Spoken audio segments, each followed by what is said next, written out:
How to change the FTP user quota in cPanel. You can increase or decrease the FTP quota. You can also use an unlimited FTP quota.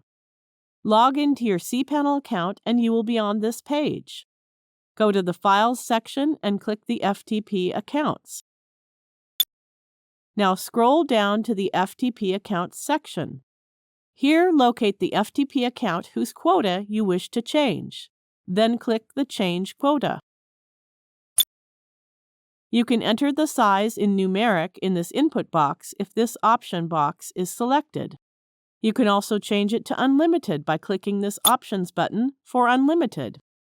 After making the desired changes, click the Change Quota button.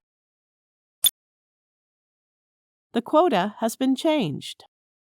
Thank you for watching.